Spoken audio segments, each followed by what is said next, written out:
আমার ছেলেটাকে কত কষ্ট দিয়ে মেরেছে। ওরা যদি আমার ছেলেটাকে গুলি করে মারতো তবু তো আমার কিছু মনে হতো না।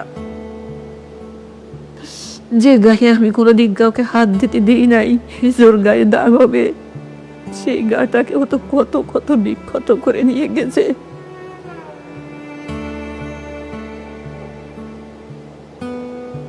মানে আমার এখনো মনে আছে যে আমি জাস্ট ভাইয়ের পাড়ের দিকে ধরছি, আমি ভাবছি মনে কিছু পাবো, বাট আমি গ্রিপ করতে যাই দেখি কিছু নাই, সব কিছু গলা।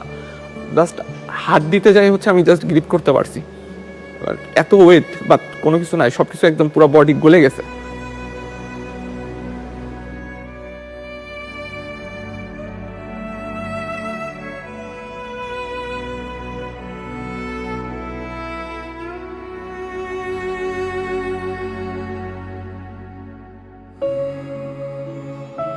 আমি দেশ নিয়েও ভাবতো, ও সবসময় দেশের কথা চিন্তা করতো। আমি জানি না ওই স্ট্যাটাস আমি নিজেও পড়েছি, সারা দেশবাসী পড়েছে।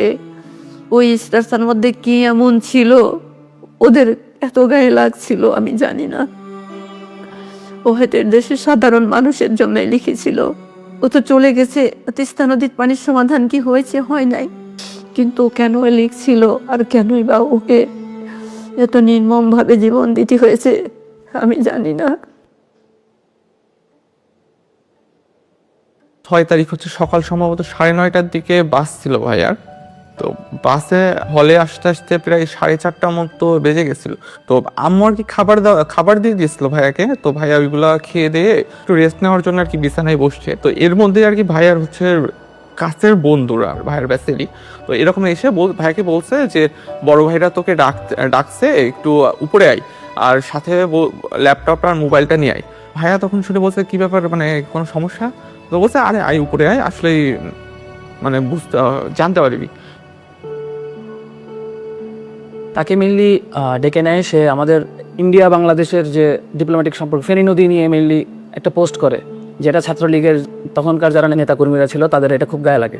তো রুমে ডেকে নেওয়ার পর থেকে তাকে বিভিন্ন প্রশ্ন করা হয়, জিজ্ঞাসাবাদ করা হয়, তার ফোন চেক করা হয়, তার ল্যাপটপ চেক করা হয়। এবং তারা যখন তার ফোনে বা ল্যাপটপে তেমন কিছু মানে সলিড কিছু যখন না পায়, তো তারা যেটা সন্দেহ করে যে সে হয়তো অনেক কোনো কিছু হাইড করছে, তাকে তারপর ফিজিক্যালি টর্চার করা শুরু করা হয়। তাকে থাপ্পড় দেওয়া হয়, স্ট্যাম্প নিয়ে আসা হয় পাশের রুম থেকে, স্ট্যাম্প দিয়ে মানে অমানসিকভাবে খুব বেশি হিট করা হয় এবং একটা পর্যায়ে যে স্ট্যাম্প ভেঙে যায়। এর কিছুক্ষণ পরে আবার আরেকটা স্ট্যাম্প নিয়ে তাকে মারা হয়। তো সে একটা সময় পর সে যে মাটিতে লুটিয়ে পড়ে, সে বমি করে। আম্মু আসলে ওই টাইমে মোটামুটি 9:30টার দিকে হচ্ছে কয়েকবার কল দেওয়ার চেষ্টা করে, কিন্তু আম্মুর কল হচ্ছে ধরে নাই। তো আম্মুর কল না ধরার পরে হচ্ছে আম্মু আমাকে কয়েকবার এসে হচ্ছে বলছে যে কি ব্যাপার, হচ্ছে ভাইরে কল দিতেছি, কল ধরতেছে না কেন? তারপরে হচ্ছে 10:30টার দিকে আবার বলতেছে ভাইয়া কল ধরে না। তখন আব্বু অলরেডি ঘুমায় গেছে। তখন আর কি আমি হচ্ছে একটু চেক করতে গেলাম যে দেখি ভাইয়ার হচ্ছে ফেসবুকে অ্যাক্টিভ আছে কিনা, বা হচ্ছে ব্যাপার কি হচ্ছে ভাইয়ের কোনো রুমমেটের নাম্বার পাওয়া যায় কিনা। তো তখন আর কি ঢুকতে যেয়ে দেখি ফেসবুকে অ্যাক্টিভ। আর আমি ভাবলাম যে যেহেতু ফেসবুকে অ্যাক্টিভ আছে মনে হয়, তার মানে হয়তো মোবাইল চালাইতে মনে হয় ঘুমায় গেছে, যেহেতু অনেক টায়ার্ড। তো এই কারণে আম্মুকে বললাম যে যেহেতু জার্নি করে গেছে তো মনে হয় টায়ার্ড, এই জন্য মনে হয় ঘুমায় গেছে। তো এর মধ্যে আর হচ্ছে ওই দিন রাতে আর হচ্ছে আমাদের সাথে কোনো কথা হয় নাই। তাকে মোটামুটি মারতে মারতে তার তলপেটে হিট করা হয়। মৃত্যুর পর আমরা যেটা পরে দেখিয়েছিলাম তার বাড়িতে, তার পুরা 2 হাত 2 পা একদম কালশিটে পড়ে গিয়েছিল। তাকে শরীরে এমন কোনো জায়গা নেই যেখানে তাকে হিট করা হয় না। একটা পর্যায় পর সে যখন একদম খুব বমি করে ফেলে, তাকে ওয়াশরুমে নিয়ে ওয়াশ করা হয়, এরপর আবার রুমে নিয়ে মারা হয়। এই মারের মাঝখানে সে আমাদের যারা ব্যাচমেট ছিল, যাদেরকে সে চিনত, ইভেন তার রুমমেটও ছিল এর মধ্যে, তাদেরকে বিভিন্নভাবে রিকোয়েস্ট করে এবং কনভিন্স করার চেষ্টা করে যে সে আসলে কোনোভাবে কোনো কিছুর সাথে জড়িত না। পরিস্থিতি যখন খুব বেশি খারাপ হয়ে যায়, তারা ফাহাদকে ওয়াশ করে 2011 থেকে 2005 নাম্বার রুমে নিয়ে যায় চ্যাংদোলা করে। 2005-এ নেওয়ার পর তারা ছাত্রলীগের তখনকার নেতাকর্মীরা ঠিক করে যে তাকে যে করেই হোক মানে ডাক্তারের কাছে বা মেডিকেলে নিতে হবে।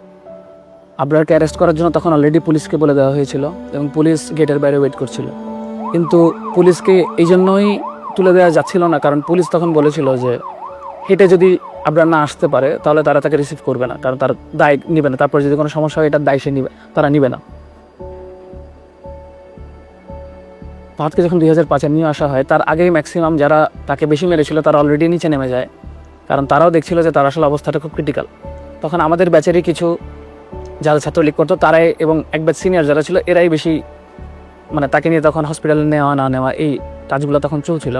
তো সে যখন সিঁড়ির ল্যান্ডিংয়ে পৌঁছায় তখনই সে বলে যে ওকে নিয়ে আর টানাটানি না করতে একটু পানি খেতে চাই। আমার রুম নাম্বার ছিল 2007।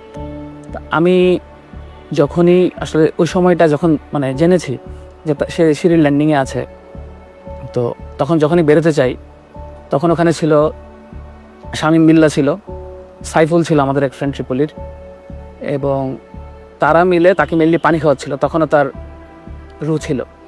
তা আমি আবার আমার রুমে ঢুকে ওই রুমে 2011-তে থাকা একজন প্রত্যক্ষদর্শী ছিল মোর্শেদ, তখন সে বলে আমাকে যে আসলে তার অবস্থা ভালো না। এর কিছুক্ষণ পরে আমি ল্যান্ডিংয়ের ওখানে যখন পৌঁছে তখন আবরারের তখন অলরেডি হুঁশ নাই। তো তার তখনও এক্সটার্নাল কোনো ব্লিডিং ছিল না, বাইরে কোনোভাবে কোনো ব্লিডিং ছিল না, কিন্তু তার তখন সে সেন্স ছিল না। তা আমরা ভাবি যে সে বেহুশ হয়ে গেছে হয়তো। তাকে আমরা 3-4 জন মিলে আমরা সিপিআর দিই। তাকে সিপিআর দেওয়ার সময় তার মুখ থেকে যে আওয়াজ বেরোচ্ছিলাম ভেবেছিলাম হয়তো কফ আটকে গিয়েছে। তো বসে তারপর কিছুক্ষণ পিঠের উপর বাড়ি দিতে থাকি, হয়তো ভাবি যে আসলে কফটা ক্লিয়ার হবে। এর কিছুক্ষণ পর ডাক্তার আসে। ডাক্তার যখন আসে তখন আমরা বারবার রিকোয়েস্ট করতে থাকি যে ওকে আমরা হাসপাতালে তাড়াতাড়ি নিয়ে যাই।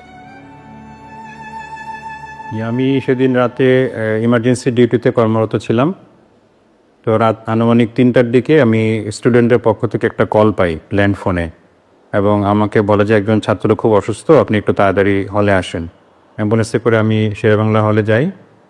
যাওয়ার পরে আমি শেরেবাংলা হলের প্রথম তলা এবং দ্বিতীয় তলার মাঝখানে সিঁড়িতে আবরার ফাহাদকে ওখানে রাখা সহ অবস্থায় দেখতে পাই। পরে আমি তাকে পরীক্ষা নিরীক্ষা করার পর আমি দেখতে পাই যে সে মৃত।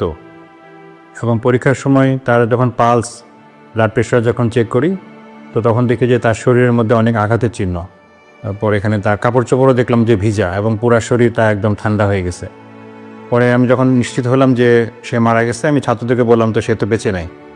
এই কথা বলার সাথে সাথে আমার আশেপাশে যে সমস্ত ছাত্ররা এতক্ষণ ভিড় করেছিল সবাই যার যার মতো পালিয়ে চলে গেল। কিছুক্ষণ পরে তখন তৎকালীন একজন ছাত্র নেতা সে ওখানে আসে এবং আমাকে পরিচয় দিয়ে আমার সাথে কথা বলতে শুরু করে। বলে যে এই আবরার ফাহাদের অনেক শ্বাসকষ্ট ছিল, তো সে হঠাৎ করে অসুস্থ হয়ে পড়ছে, তো আপনি তাকে মেডিকেলে নিয়ে যান। তা আমি তাকে বললাম যে দেখো সে তো মারা গেছে, তাকে আমি মেডিকেলে নিয়ে কী করব। মেডিকেলে তো আমি তাকেই নিব যে অসুস্থ, যার চিকিৎসা দরকার। পরে আমি হলের প্রভোস্ট স্যারকে ফোন দিই এবং ডিএসডব্লিউ স্যারকে ফোন দিই। ইতিমধ্যে ছাত্ররা যখন দেখছে যে আমি তাকে নিচ্ছি না, ওরা নিজেরা গিয়ে অ্যাম্বুলেন্স থেকে ট্রলিটা নামায় নিয়ে এসে তারা নিজেরাই আবরার ফাহাদকে ট্রলির উপর উঠে নিচতলায় করিডোরের সামনে তাকে রাখি। In the meantime DSW sir চলে আসেন, প্রভোস্ট স্যারও চলে আসেন। ওনাদেরকে আমি বললাম যে দেখেন ও তো মৃত।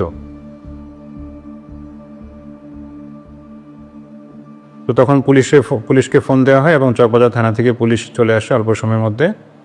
আসার পরে পুলিশ তাকে নিয়ে তার সুরত হাল রিপোর্ট করে।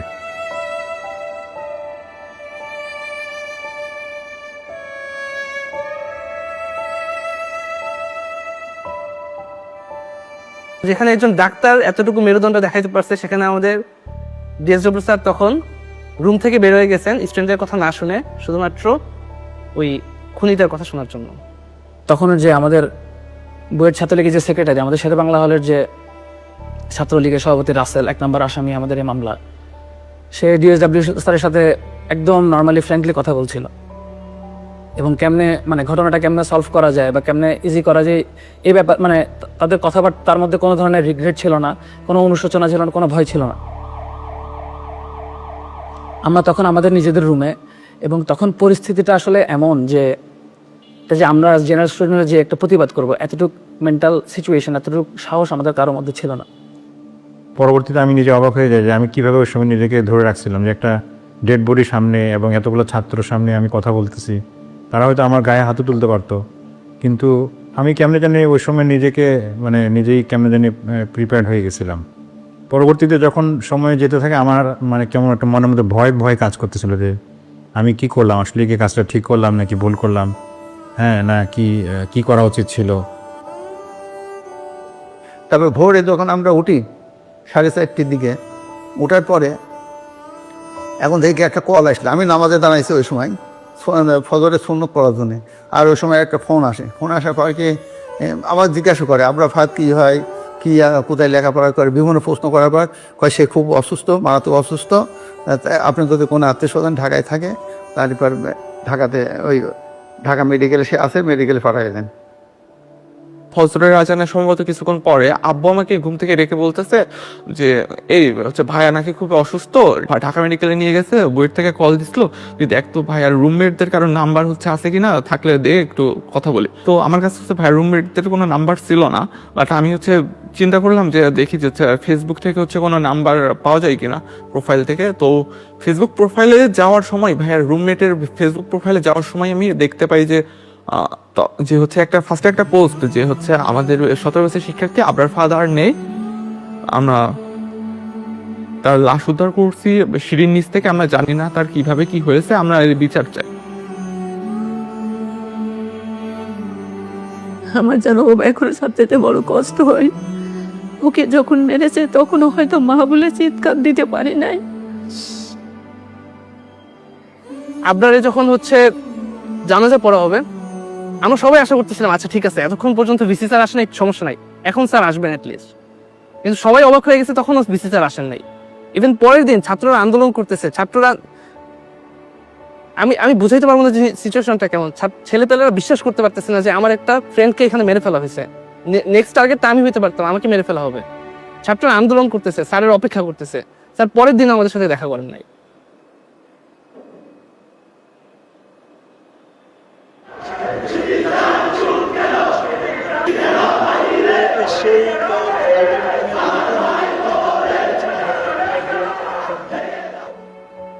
ইভেন আমরা একটা মিটিং করি ভিসি স্যারের সাথে তখন 11 অক্টোবর। ওই মিটিংটা হচ্ছে সব মিডিয়াও প্রচার করছে। মিটিংয়ের সময় আমরা ভিসি স্যারকে জিজ্ঞেস করি যে স্যার আচ্ছা ঠিক আছে, আপনি মেনে নিচ্ছেন যে ছাত্র রাজনীতি আপনি নিষিদ্ধ করবেন, ঠিক আছে আমরা মেনে নিতেছি, কিন্তু এটা কি চিরস্থায়ী হবে? তখন ওনার উত্তর ছিল যে চিরস্থায়ী তো তুমিও না আমিও না। একটা ছেলে মারা গেছে, তখনও উনি এই কনফিডেন্সটা বা এইটুকু চেতনা তার মধ্যে জাগ্রত হয় না যে সে বলবে না আমি চেষ্টা করবো, আমি যতদিন আছি এই জায়গায় আমি কখনোই ছাত্র রাজনীতি ঢুকতে দেবো না।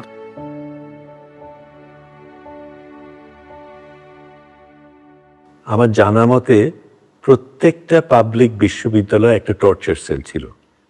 কি ধরনের একটা শিক্ষা প্রতিষ্ঠান গড়ে উঠতে পারে যেখানে তার মধ্যে টর্চার সেল থাকাটা তার একটা আবশ্যক অংশ? আমাকে যদি প্রশ্ন করেন যে আবরার আসলে অপরাধটা কি, তাকে কেন এভাবে হত্যা করা হয়েছে, প্রথম পয়েন্ট যেটা আসবে সেটা হলো সে বাংলাদেশের স্বার্থ বিরোধী যে কাজগুলা গত সরকার করতো, গত আওয়ামী লীগ সরকার যে কাজগুলো করেছে তার প্রতিবাদ করা, তার নাম্বার 1 পয়েন্ট। ধর্ম পালন আর দেশের স্বার্থে কথা বলার বাইরে আসলে আবরার ফাদারের আর কোনো অপরাধ ছিল হচ্ছে কাইন্ড অফ, যদি বলি এই বাংলাদেশে জন্ম নেওয়া, কাইন্ড অফ জিনিসটা আসলে এরকমেরই হয়ে গেছে, আর বইটা ভর্তি হওয়া। ছাত্রলীগের যেই ক্যারেক্টারিস্টিক্স ছিল সেটা হলো তাদের মতের বিরুদ্ধে যাওয়া যাবে না, এবং কেউ যদি তাদের মতের বিরুদ্ধে যায় তাদেরকে বিভিন্ন রকম করে ট্যাগিং করা হতো, এবং তাদের সবচেয়ে প্রিয় ট্যাগিং ছিল শিবির ট্যাগিং। ছাত্রলীগ আসলে আবরারকে শিবির ট্যাগ দিয়ে তাকে হত্যা করার একটা এক্সকিউজ পায় এবং তাকে শেষ পর্যন্ত হত্যা করে। ভাইয়ার মাধ্যমে জানতে পারবে যে আমাদের ইন্ডিয়ার যে বঞ্চনা, শোষণ বঞ্চনার কারণে আমাদের যে দেশের যে স্বাধীনতা বা সার্বভৌমত্ব কতটুকু ছিল এটা দেশের মানুষ জানতে পারছে। আর আশা করি যে ভবিষ্যতে দেশের মানুষ এই ব্যাপারটা নিয়ে সচেতন হবে। ভারতীয় আধিপত্যবাদের যেই রোলটা প্লে করতো আওয়ামী লীগ, এটা যারাই এক্সপোজ করতো বা যারা এটাই পাবলিকলি এক্সপ্রেস করতো, এটা আওয়ামী লীগের আসলে সহ্য হতো না। তো রুট লেভেলে ছাত্রলীগকে দিয়েই যারা এরকম প্রতিবাদ করতো তাদের শাস্তা করা হতো, এবং আমি মনে করি আবরারের যে হত্যাকাণ্ড এটা এরকমই একটা শাস্তা। আবরার ফাহাদ আর জুলাই দুইটা আসলে ওতপ্রোতভাবে জড়িত, কারণ আবরার ফাহাদে আমাদেরকে পথ দেখাইছে যে মানে আমাদের পথ দেখাইছে বলতে আমরা যারা সবসময় মনে করছি যে আমার কাছ তো পড়াশোনা করা, রাষ্ট্র কি করবে, পররাষ্ট্রনীতি কি হবে, ইন্ডিয়ার সাথে আমার কি সম্পর্ক হবে, এগুলো নিয়ে আমি মাথা ঘামে কি করবো, এগুলো তো রাজনৈতিক দলদের বিষয়। তো ওই জায়গা থেকে আবরার ফাহাদ আমাদের একটা বড় একটা অংশের জন্য সে পথ প্রদর্শক ছিল।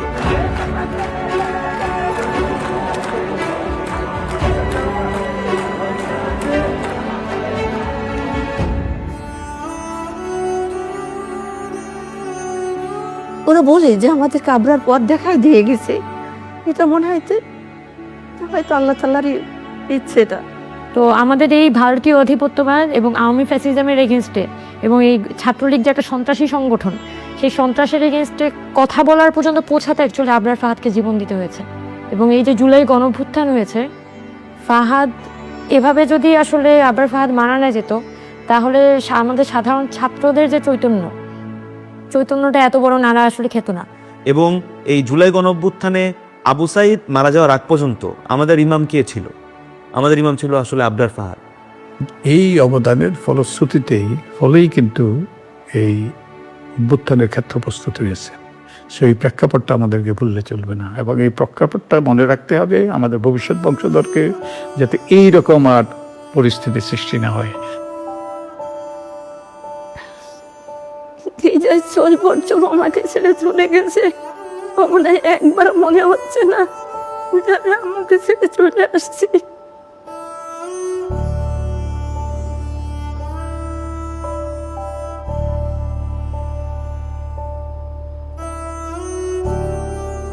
আবরার ফাহাদকে স্বাধীনতা পদক দেওয়া হয়েছে, এটা তো গুরুত্বপূর্ণ জিনিস।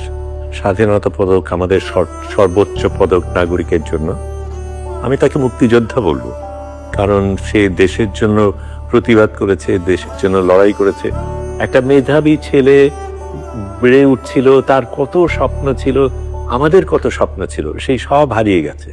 সেটাকে তো একটা পুরস্কার দিয়ে সেটা করা যাবে না। তবে এটাকে যে স্বীকৃতি দেওয়া হয়েছে সেটা আমি সাধুবাদ জানাই।